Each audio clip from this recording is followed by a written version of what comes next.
Hey guys, welcome or welcome back to my YouTube channel. In case you're new here, hi, my name is Wabosha and welcome to the Slay Squad. So on this week's video, I'm going to share with you guys how I took a couple of L's, but in the end, I recovered. So as you can see, I am starting by dyeing this beautiful unit. The unit is by Alipearl Hair, and the dye that I am using is by Revlon, and I think it's either a burgundy or a really dark purple shade. I'm not sure, but it will be down below in the description bar. So I'm not really a hairstylist. I've never gone to any cosmetic school for hair, so I was just doing what I thought should be done, really, basically. So I just mixed in the developer with the dye, and then I went in and rubbed the dye on the hair in no particular order, combing it through so that I can get it in all the strands and get it saturated as much as I can.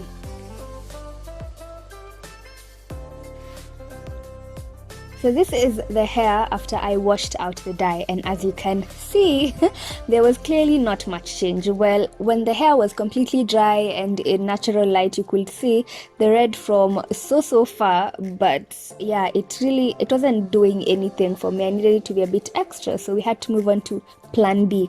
So I had some bleach and developer in my closet, so I reached out for those two to try and put highlights in the hair.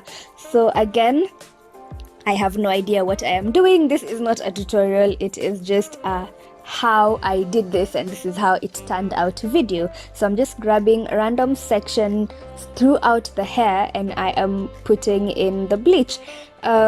Thinking about this, I should have probably maybe used foil so that those strands don't get onto other different strands, but I was out of foil, so I thought, hey, what's the worst that could happen, and just went in for it because I didn't want to wait the next day.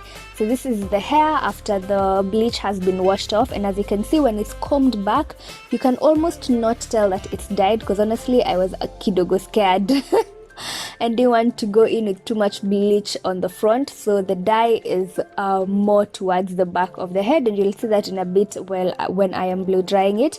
So here what I'm doing is I am cutting the hair off. Initially it was about maybe 12 inches and I was reducing it to about 8, and when you're doing this, trust me, you want to use a pair of scissors that is sharper than what I was using. It will make your life way easier. Don't use paper scissors. And then now I am going in with my blow dry. We've had this blow dry for ages, so I can't even tell you guys where I got it from. So as you can see, the dye is now a lot more visible, that the hair is getting drier, and also that I have lifted up so that you can see the back a lot better, and I actually really like it. I like that you can still see some of the black still peeking in, and I like it even more curled. Now this is me trying to put some loose curls on the flat iron. I didn't want them really tight like if you were using a curling one, so I prefer to use the flat iron. The only problem is I'm really not good at curling the hair with the flat iron, and this only lasts literally a few hours and then the curls drop. So I'm not sure if it's my flat iron, my technique, though I'm almost sure it's my technique. So yeah, I'm just really trying to practice a lot on curling my hair with a flat iron. And for those who've been asking me what I apply to keep the shine on my wigs, that is the product that I apply. But listen, girl, honey, go in with a tiny amount. As you can see, I even spray it on my hand and then apply it on the hair. I never go on the hair directly because it'll just become too much. So that is me, Wabosha Maxine, showing you guys that I am wearing clothes and I am not naked. So I have been trying out something new, which is filling in my eyebrows using a powder as opposed to a pencil, just because I feel like it gives you a softer look. And so before I invest in a brow powder, I have been practicing with the brown shade in my Morphe 35O palette, but you guys, it made me feel so much like a beginner. It wasn't working out, but now that I look at it, it really wasn't that bad. But as you can see, I gave up, rubbed everything off, and then went ahead and reached for my Kawaida Davis number 003 pencil to fill in my eyebrows, and as you can see, they came out good, and it took way less time less way less time. Again, going into my Morphe 35O palette, I am starting in with the first orange shade as my first transition color, then going in with the deeper orange shade just to deepen that orange a bit more lower on the eyelid, and then to darken my crease I am going in with the same brown shade that I tried. No, that's a different shade, so I'm going in with a bit of a darker brown shade on my crease just to give it a bit of depth in the area. And then for my outer crease, I thought of going into this palette. This is my BH Cosmetics palette, which was actually my very first makeup palette that my dad got me, and you should have seen me on that day. I feel like I tried on every single shade on my eyelid. So I am using that teal shade on the outer corner of my eye. But then later on I decided that maybe I shouldn't have, so I actually covered it up with some black. But before that, I'm going into my Joanna K palette and this beautiful, very pigmented green shade, and I'm going with that all over the eyelid. And then I am just going ahead to cover the initial teal shade with some brown shadow. As you can see, the colors didn't really mix as well as I thought they would, so blending it was a bit hard. So that was just showing you guys the lashes that I was going with. Those lashes came in the pack for free with the hair, so I really do appreciate when I get little tiny things for free. So to prime my face, I am going in with my e.l.f. hydrating primer. I really love this primer, and it's also really affordable, so if you have dry skin, definitely cop yourself some. And to color correct, I'm going in with my Maybelline Master Correct Peach Corrector, also another new product that I am really loving to correct any dark spots on my skin. For foundation, I'm going in with also another newly found love, which is the Revlon foundation. I just really love how seamlessly it blends in, like it's such a perfect match, and I love it. Like I cannot be any happier with this foundation. So now, disclaimer. I wish I gave this disclaimer way ahead, but this is going to be a lot of makeup. So if a lot of makeup triggers you, you might as well go ahead and click out now.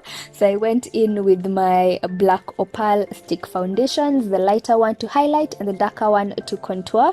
As you can see, I am just going in with my blending brush to just make everything look seamless. And to be honest, on this day I wasn't really going anywhere. It was actually probably like 1 a.m. So because I wasn't going to sit in my makeup, I decided to try this baking thing one more time to see maybe, you know, doing it a different way with a new technique might work for my dry skin. But spoiler alert, I actually didn't like the final result, so I just went in, baked with my Sacha Buttercup. And now to set the contoured part of my face, I am going in with my Sleek bronzer, and then that powder, don't be alarmed, that is what I am going in with my powder brush and my powder to, you know, blend it all in and swipe away the excess.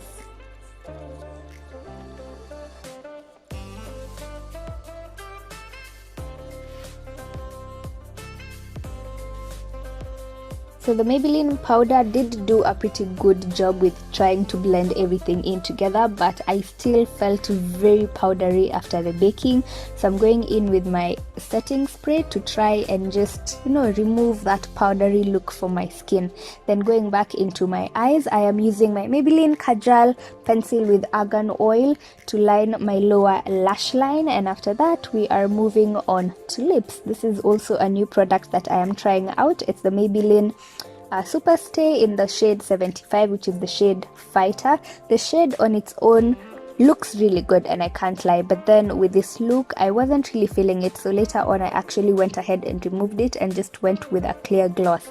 So now, as you can see, what I was telling you guys about the hair and the curling wand, the curls dropped.